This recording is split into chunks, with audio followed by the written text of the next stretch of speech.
All right, here we are, big day, Studio A, Motown. Now we know that just about every musician, we don't care where they're from, they have a Motown story. Some have never been here, but I'm sure just about every musician, every music lover has been influenced by the Motown sound, because it was the pioneering sound from 1959 to now. It has just never stopped.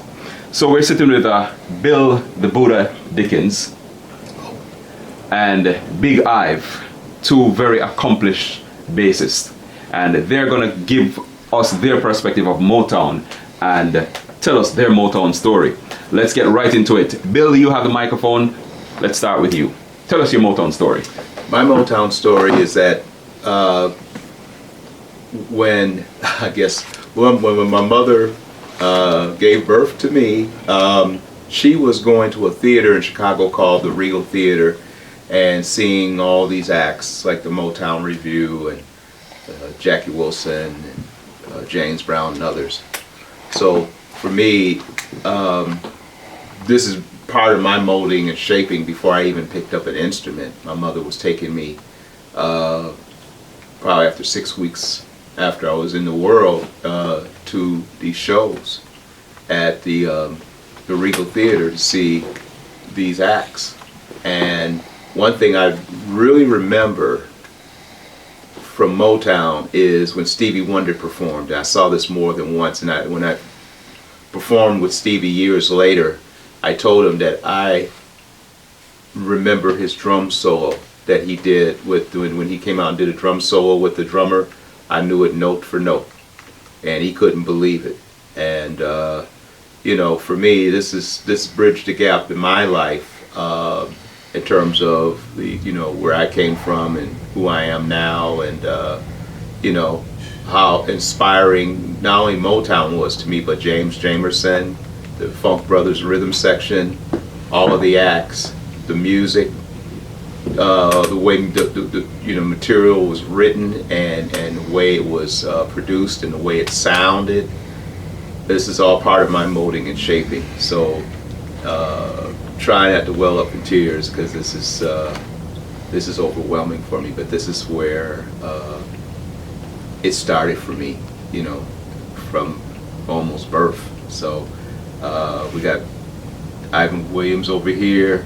Thank you so much for having me down. Thank you for having me also at the Detroit Bass Players Basement, and let you take over here. And before Ivan go, Bill, feel free if you want to tear up. Yeah, that would look great on camera. You see the Buddha crying? Yeah, that would be golden. Yeah.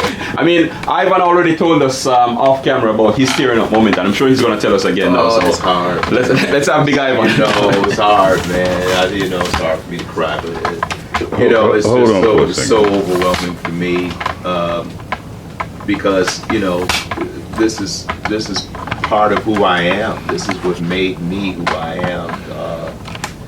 Not only hearing the music, but as a child, because my mother did not want me to play by ear, I had to learn how to read, from the beginning.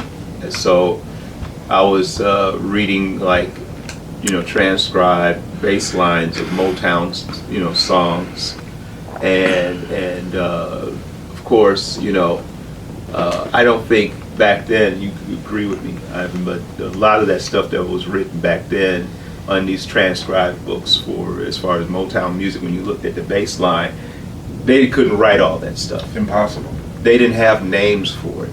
They didn't have ghost notes and the rake and all these things that James Jamerson did. They just wrote out basic notes. And so, I'll sit down and I'll sight read it, but I would play the record, and I noticed where's all the rest of these notes? It wasn't written. It was just James Jamerson was a very complex and very complicated musician. I mean, he's a genius. I mean, to create those kind of bass lines out of thin air. You know what I mean? Mm-hmm. And in a lot of cases, the song wouldn't even be the song without James being here. They have the skeleton, but James was the glue to me. That put it all together. He created all those hooks. Yep. I agree. Me, Big Eye, that's what my name is. Yes, sir. I am a Detroit bass player, born and raised, drunk the water, the same water that James Jamerson used to drink. James Jamerson, forgive me for being bass biased here, because I'm just staying in my lane. James Jamerson is known as one of the greatest bass players in the world because Absolutely. of his down. body of work. Hands down. All that Motown stuff, the melodic bass lines. Yes. I always say that bass lines is a counterpoint melody for songs. You That's know what I'm right. saying? It is literally a melody, but they put us as the rhythm section. But the bass line is a melody. We were part of the copyright of, I want to say, of the You song. know what I mean? Absolutely. But being here in Studio A, I have a Motown story as well. Back in the 70s, here in Detroit, listening to Motown, you get to see them in their like shopping or whatever, because they live here. Diana Ross lived down the street there. Stevie Wonder lived. Everybody was local at that time. David Rupp had been to my house. I went to my stepfather's house. Not his house. His parents' house. His father's house. And Temptations lived across the street. This was a daily thing. I was a child prodigy as a young musician. Yes. Kind of like you, but not so much. But I was a child prodigy as a musician when I was like 6, 7, 8. I was always the best musician in my city of Inkster. Now, when I was 16 and 17 years old, I had the opportunity to play with a guy named Ivy Joe Hunter. Okay, didn't mean nothing to me. They said he worked at Motown, but still didn't mean anything to me. And then I get to play with him. We recording in his basement. And what we used to do in his basement was we would make recordings that he demoed for other artists like Jerry Butler and everything. What come to pass, I found out, not only is Ivy Joe Hunter worked at Motown, but he was a producer right here in this room. He was a songwriter right here in this room, and he was also a solo artist later on. But this is back in the 60s. I played with him in the 70s, but he was right here in the 60s before they left, went to New York. And one of the hits that Ivy Joe Hunter wrote that I didn't know at the time that I was playing with him was a hit called "Dancing in the Streets." So that's my Motown connection. And being in this room is like they say, you can feel it. Yeah, you feel something that's just so spiritual, from the, I'm looking around and imagine the Funk Brothers in this room, the original guys, Smoking cigarettes. Yep, and then we just lost, Eddie Willis. Eddie Willis. The guitar player. He was I think he's last, I'm hearing, I'm not for sure, he's last of the original Funk Brothers to be alive, and he's gone to be with the rest of the Funk Brothers, and Aretha Franklin, who we just lost. Right. And today, we doing a big old celebration. We doing a big celebration here. Yes. On the premises Yes. of Motown. I hope you guys get some of that. We're Yes, doing a we will. big tribute to Aretha Franklin and Eddie Willis, the Funk Brothers, who used to be right here in this room, right here. Right. That's amazing stuff, man. Yes, it is. It is. It's called Detroit Bass Day. Yes. And it's going to have a few of Aretha's bass players, like this guy played with Aretha. Yes. The guy who founded, who's the founder of Detroit Bass Day, Kern Bradley, who plays with everybody. He's going to be here today. And as soon as this rain leave, ain't no telling who else is going to be here today. Right. Especially since we're celebrating Eddie, and we're celebrating both Eddie and Aretha Franklin. And my connection with Aretha is I wrote a big hit for her called "In Case You Forgot," which was on the Rose is Still a Rose album, and the song was placed by Clive Davis himself. It was originally supposed to have been in the movie Waiting to Exhale, but Babyface heard it, and I have nothing but love and respect for Babyface, but he wrote something else, and Clyde took that song and put it on. A Rose is Still a Rose. It was a gold single for me. So yeah, that's amazing. And the other thing about Aretha, a lot of people they clump Aretha in with the Motown. Aretha turned down Motown. all right. She turned down Motown and she went to her first level. Everybody remember Atlantic Records, but she went to Columbia Records first. She turned down Motown back in the day. She turned down Berry Gordy. He wanted her on the label, but people clump her with the Motown stuff because it's all Detroit. But she didn't play with. She was never on the Motown label. Good friends with everybody, but never on the label.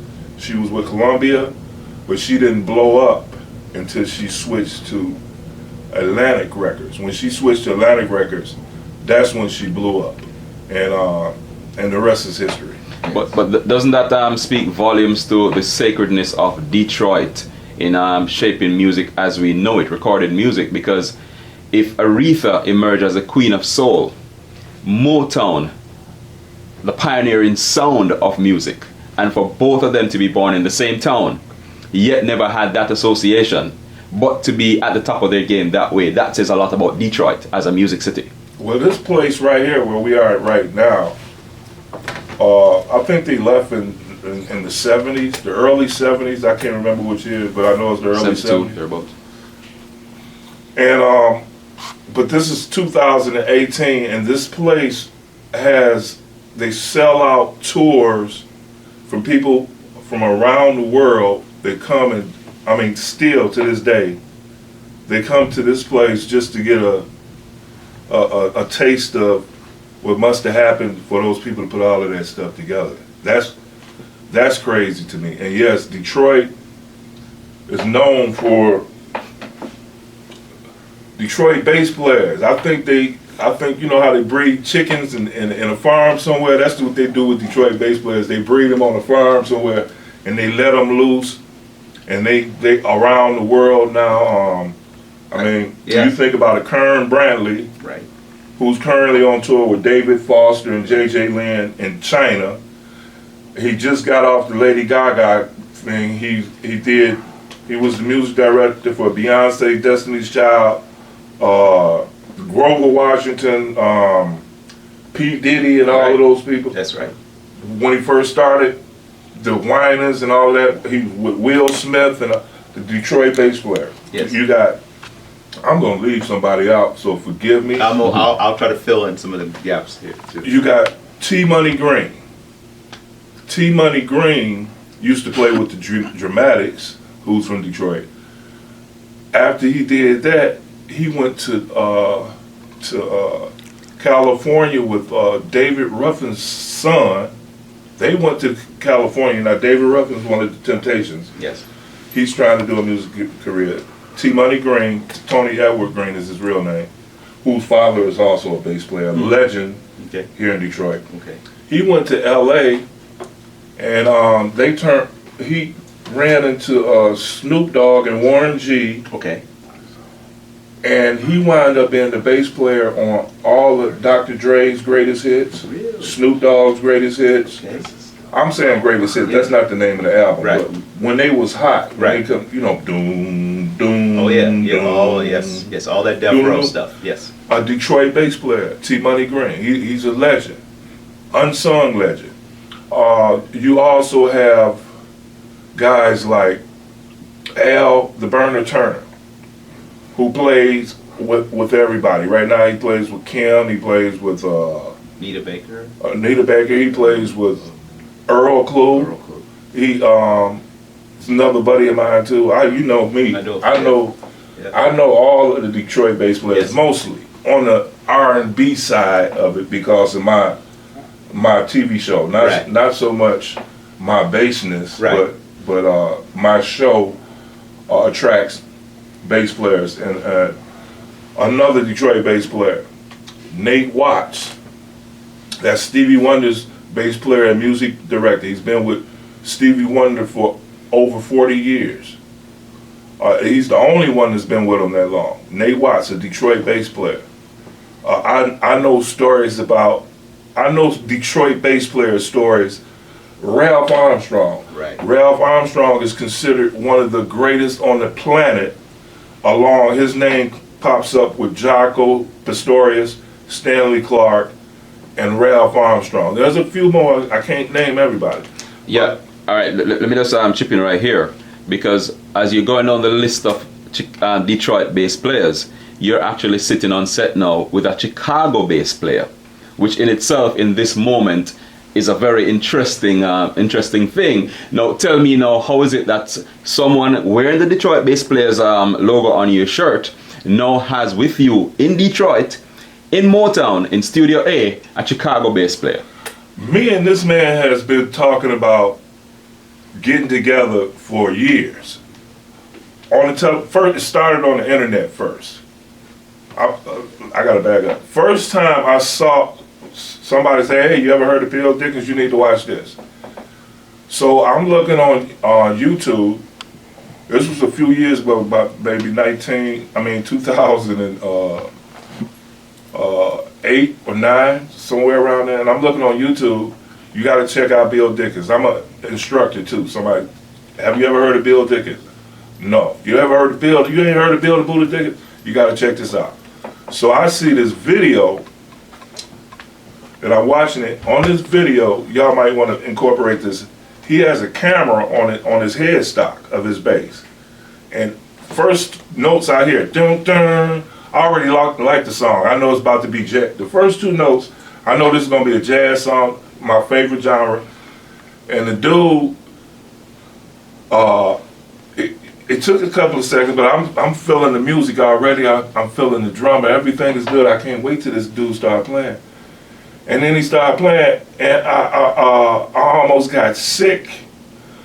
It sounded so good. I almost quit. I quit playing bass for about a half a second. I retired because he was like, and you can hear it too. I was like, this is before I even had the show. I was like, wow. Now once I get the show called Detroit Bass Players in the Basement, 2011. I finally get a way to reach this guy. You know, social media allows you to actually literally reach out to your idols and stuff, you know. And he finally got back with me. I can't remember exactly what it was, but then the next thing I know, it was phone calls.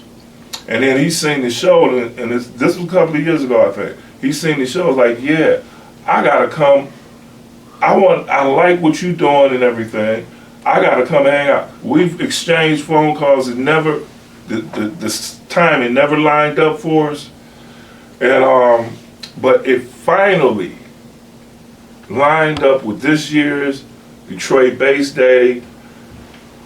It just finally lined up, and the thing about this man right here, he is an icon. He's a bass legend.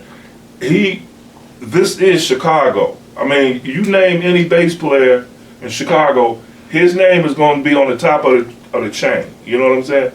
And then when he finally comes, the King of Chicago comes to Detroit, and he's overwhelmed with this.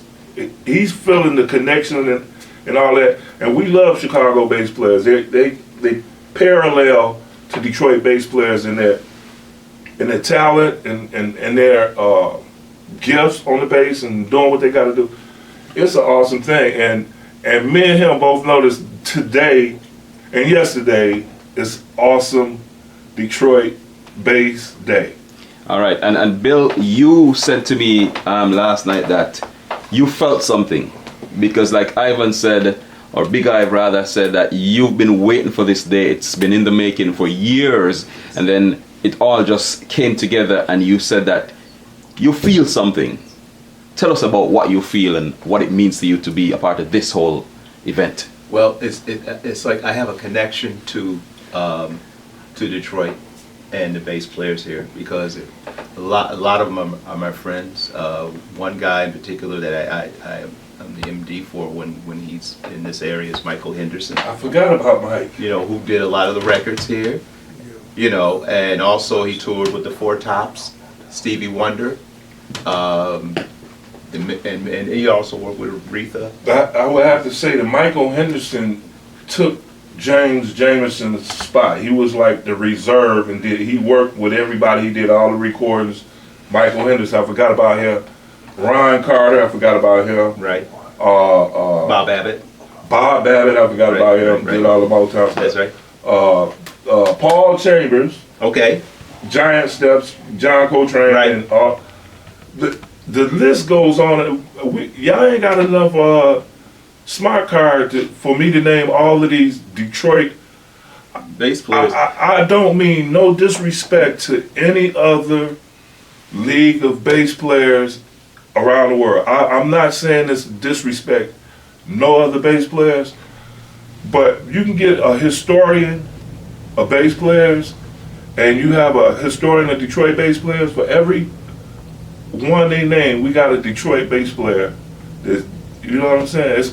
That's why we do this, man. Yeah, there's so many. I mean, you know, and then I definitely want to, you know, give a shout out to the other guys that I know, and the late Ricky Lawson, who's a great drummer. Alex Al's from here, right? He played with Michael Jackson. That's right. Arsenio Hall That's show. right.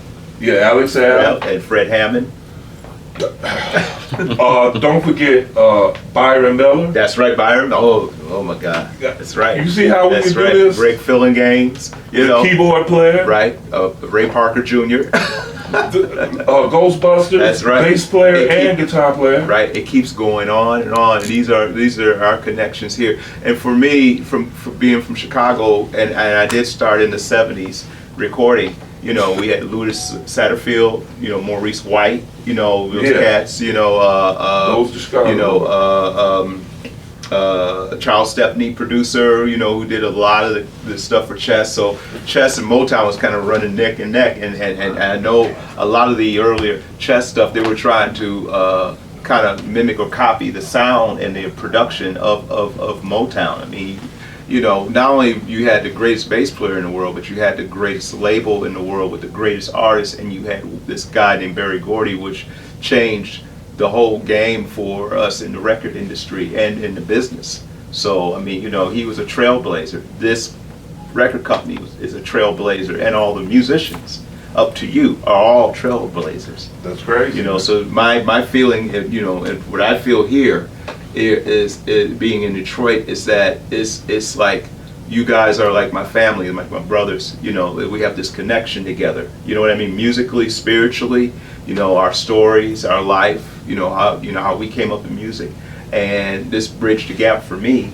You know, because I was pretty much birthed into this music thing. You know, by my mom, and now here I am. You know, and she probably looking down, her and my father looking down on me and saying, job well done. You know what I mean? Yeah. This is the gap. So this is, you know, like I said, I'm overwhelmed, trying not to have any tears, but like we said, it's okay if you did. Yeah, Don't worry about it. It's a very emotional thing for me to be here, and I'm very grateful and honored. I'm grateful for all of these people here, the people that are supporting the podcast, and everyone here, and my friend Willie Moss, who's another tremendous bass player from Boston. I am overwhelmed to be here, and thank you so much for having us. Can I hear some noise from our people in Detroit? You know, on behalf of Team Buddha, we just want to say how privileged and blessed we feel to be here today. To be standing on sacred ground, in the sacred city, among sacred people, where people have made their footprints in the sand. People continue to make footprints in the sand. And people will forever be making footprints in the sand.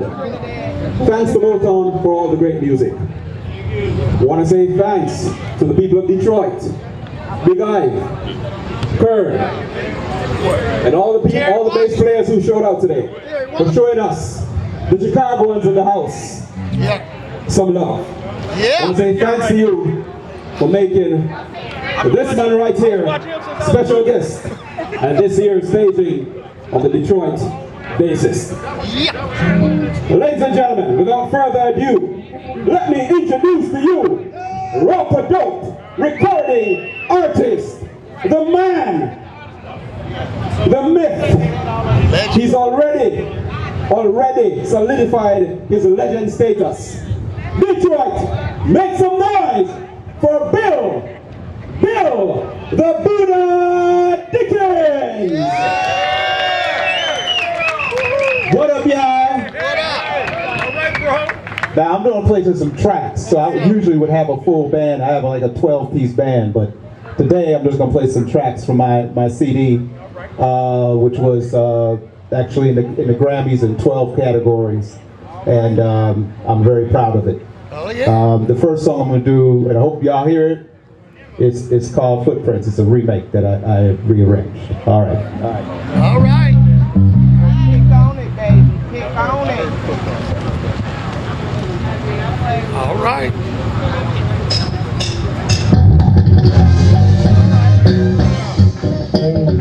All right.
Thank you for the love.